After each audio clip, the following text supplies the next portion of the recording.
चलिए, तो पिछले क्लास में टॉपिक का नाम बताएंगे जो कि आपका समाप्त हो गया है। बताएंगे कि पिछला टॉपिक क्या था, 25 नंबर, ताकि 26 नंबर शुरू कर सकें।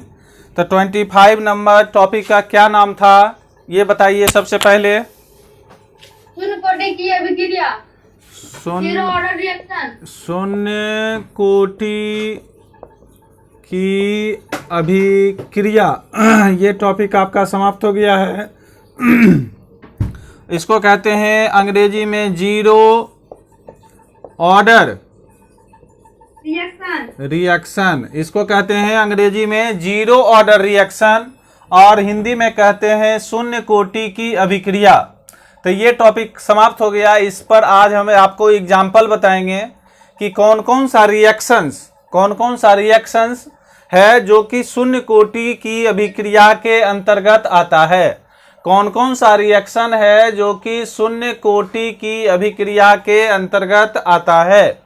और आज हम डिस्कस करेंगे 26 नंबर, जिसको कहते हैं अर्ध आयु, जिसको कहते हैं हाफ लाइफ, जिसको क्या कहते हैं हाफ लाइफ।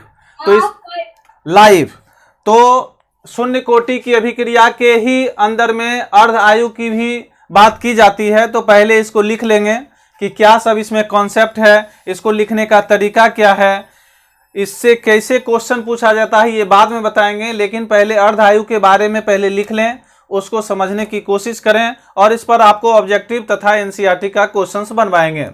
तो लिखिए अर्ध आयु और half life topic number 25 number था शून्य कोटि की अभिक्रिया, जिसको इंग्लिश में कहते हैं जीरो ऑर्डर रिएक्शन, और अर्ध आयु जिसको अंग्रेजी में कहते हैं हाफ लाइफ। तो इस तरह से आप याद रखेंगे। अब लिखिए अर्ध आयु हो या पूर्ण आयु हो, कुछ भी हो, उसमें अभिक्रिया से ही संबंधित बात होती है। तो लिखेंगे अभिक्रिया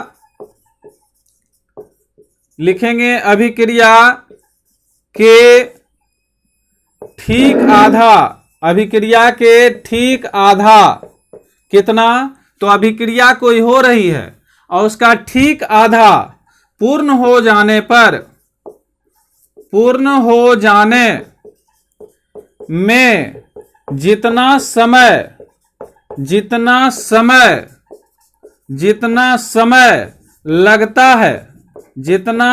लगता है उसे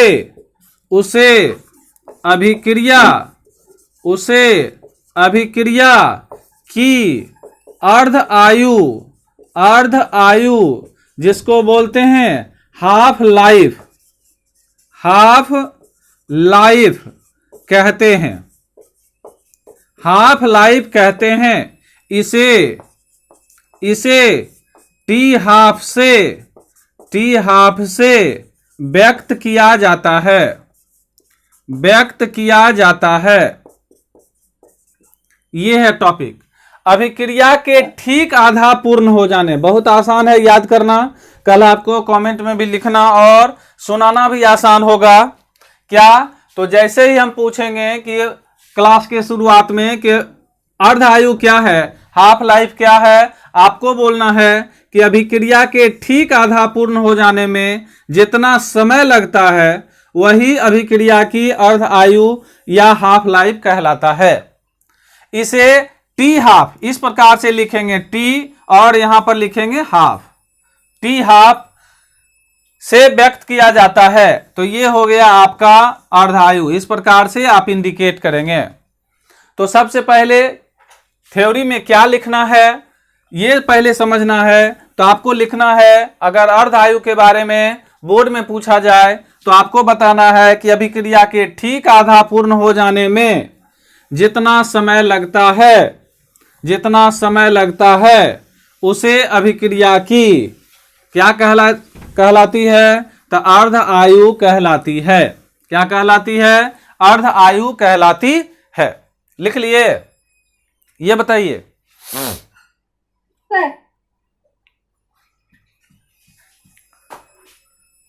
अब आपको सांद्रण के बारे में तो आप पढ़े हैं, वीडियो आपको ठीक मिल रहा है, अच्छी बात है, वीडियो साफ मिल रहा है। Yes sir. लिखें, मान लें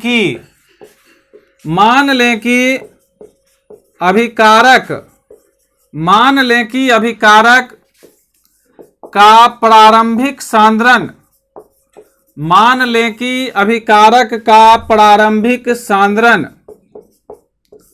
A मोल पर लीटर है, A मोल पर लीटर है। नेक्स्ट क्लास में पूछेंगे कि अभिकारक का प्रारंभिक सांद्रण हम क्या माने थे, तो आप बोलेंगे A मोल पर लीटर माने थे। क्या माने थे? मान लें कि अभिकारक का प्रारंभिक सांद्रण A मोल पर लीटर है, A मोल पर लीटर है। लिख लिए? तो नेक्स्ट क्लास में आप क्या बोलेंगे कि प्रारंभिक सांद्रण क्या माने थे, तो आप बोलिएगा A मोल पर लीटर, A मोल पर लीटर। तो अब लिखेंगे अभिक्रिया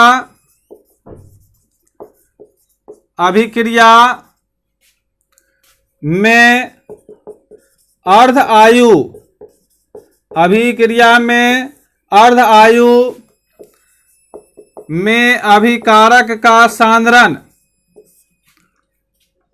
अभिकारक का सांद्रण, अभिकारक का सांद्रण A/2 हो जाएगा, A/2 हो जाएगा। पहले था A मोल पर लीटर, पहले क्या था? A मोल पर लीटर था, इधर वाला नहीं लिखना है, लेकिन अब हो जाएगा A मोल का आधा, जिसको कहेंगे हाफ लाइफ। अभिक्रिया की अर्ध आयु में अभिकारक का सांद्रण क्या हो जाएगा? तो A/2 लिख लीजिए, A/2 लिख लिए? Yes sir. चलिए, बहुत हल्का है, सिर्फ आप लिखते जाएंगे, एक बार लिखेंगे, अगले दिन सुनाएंगे, याद करके ऑटोमेटिक आपको धीरे धीरे याद हो जाएगा। इसका मतलब क्या हुआ? x बराबर लिखेंगे A/2, x बराबर लिखिए A/2, x बराबर लिखिए A/2, x बराबर लिखिए A/2 लिख लिए? k बराबर लिखिए x/t, k बराबर लिखिए x/t बराबर A/2, यहां t और यहां पर हाफ लिखिए। पिछले क्लास में कुछ पढ़े थे, k बराबर x/t, सही क्या लिखा? अर्थात x बराबर A/2, अर्थात x बराबर A/2। जीरो ऑर्डर के रिएक्शन में आप k बराबर x/t पढ़े थे? ये बताइए। Yes sir. पढ़े थे कि नहीं? Yes sir. पढ़े थे ना? तो x बराबर x/t है, तो x बराबर A/2 अगर हो तो x यहां है और t नीचे है, तो यहां A/2 नीचे हो जाएगा और t के यहां पर हाफ होगा। Yes sir. तो एक, अब अगर हमें लिखना है t हाफ को अगर हम इधर लाते हैं, t हाफ को अगर हम इधर लाते हैं, या इसको x/t है बराबर A/2 t हाफ है, तो ये लिख सकते हैं ना k बराबर A/2 t हाफ, ऐसे लिख सकते हैं कि नहीं? Yes sir. यहाँ t हाफ बराबर अगर t हाफ को इधर हम लाते हैं और k को अगर इधर ले जाते हैं, तो ये भी लिख सकते हैं A/2k, ऐसा लिख सकते हैं। मैथमेटिकल टर्म के तरह लिखेंगे, आपको आसानी समझ में आएगा। ये आप पिछले क्लास में पढ़े हैं, k बराबर x/t, उसी को हम x के जगह A/2 रख दिए मान, हमें प्राप्त हुआ आगे जाकर t हाफ बराबर A/2k। तो ये आप याद रखेंगे। t हाफ बराबर, कल पूछेंगे क्लास के पहले में, क्लास शुरू होने से पहले आधा घंटा जो पूछते हैं याद करवाते हैं, उसमें टी हाफ बराबर ए बाय 2k, ए बाय 2k, इतना याद रखेंगे, याद रहेगा। Yes sir. चलिए अब लिखेंगे अतः शून्य कोटि की अभिक्रिया, अतः शून्य कोटि की अभिक्रिया, अतः शून्य कोटि की अभिक्रिया अभिकारक, अभिकारक के प्रारंभिक सांद्रण, प्रारंभिक सांद्रण, पूरा बोर्ड दिख रहा है आपको, यहां तक दिख रहा है सांद्रण तक।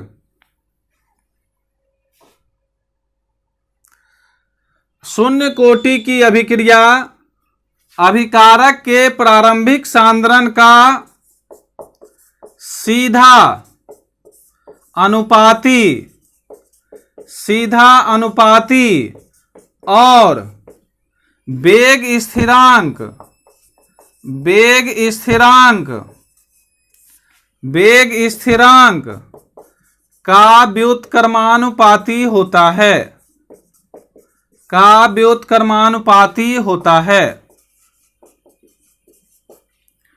अतः शून्य कोटि की अभिक्रिया अभिकारक के प्रारंभिक सांद्रण का सीधा अनुपाती और वेग स्थिरांक का व्युत्क्रमानुपाती होता है। ये भी कल सुनाएंगे आप हमें, क्या सुनाएंगे कि शून्य कोटि की अभिक्रिया, शून्य कोटि की अभिक्रिया अभिकारक के प्रारंभिक सांद्रण का सीधा अनुपाती और वेग स्थिरांक का व्युत्क्रमानुपाती होता है। तो शून्य कोटि की अभिक्रिया को 2 बार पढ़ लेंगे, एक आध बार लिख कर याद करेंगे और उसमें क्या लिखेंगे, क्योंकि केमिस्ट्री डाटा बेस्ड होता है, समझना तो जरूरी है ही, लेकिन डाटा को स्टोर भी ब्रेन में रखना है, याद करके लिखकर। क्या लिखेंगे कि शून्य कोटि की अभिक्रिया, जो कि कल पढ़ाए थे, अभिकारक के प्रारंभिक सांद्रण का समानुपाती, सीधानुपाती और वेग स्थिरांक का व्युत्क्रमानुपाती होता है। इससे 2 क्वेश्चन आपका बन जाएगा कि प्रारंभिक सांद्रण का कैसा होता है, तो सीधानुपाती होता है, वेग स्थिरांक का कैसा होता है, तो व्युत्क्रमानुपाती होता है। क्या होता है? व्युत्क्रमानुपाती होता है। अब हम 27 नंबर जो अभी डिस्कस करेंगे, 27 नंबर में डिस्कस करेंगे शून्य कोटि, शून्य कोटि की अभिक्रिया, शून्य कोटि की अभिक्रिया के उदाहरण, के उदाहरण, ये टॉपिक अभी हम डिस्कस करेंगे। तो अभी हम आपको अर्ध आयु के बारे में बता रहे थे, टी हाफ बराबर ए बाय 2k, और शून्य कोटि की अभिक्रिया के बारे में बता रहे थे कि अभिकारक के प्रारंभिक सांद्रण का अनुपाती होगा और वेग स्थिरांक का व्युत्क्रमानुपाती होगा, वेग स्थिरांक का व्युत्क्रमानुपाती होगा। हाँ, और अभी जो हम जस्ट थोड़ी ही देर में डिस्कस करने वाले हैं, क्या डिस्कस करने वाले हैं, तो शून्य कोटि की अभिक्रिया के उदाहरण। इसमें 2-3 रिएक्शंस बताएंगे कि जिस रिएक्शंस के आधार पर, जिस रिएक्शंस के आधार पर एग्जाम्पल आपको दिया जाएगा और बताया जाएगा कि ये सभी शून्य कोटि की अभिक्रिया कहलाती है, शून्य कोटि की अभिक्रिया कहलाती है। तो अभी का जस्ट थोड़ी ही देर में स्टार्ट करते हैं फिर से। टॉपिक का क्या नाम रहेगा? टॉपिक का नाम, टॉपिक का नाम रहेगा आपका, हाँ, शून्य कोटि की अभिक्रिया का उदाहरण।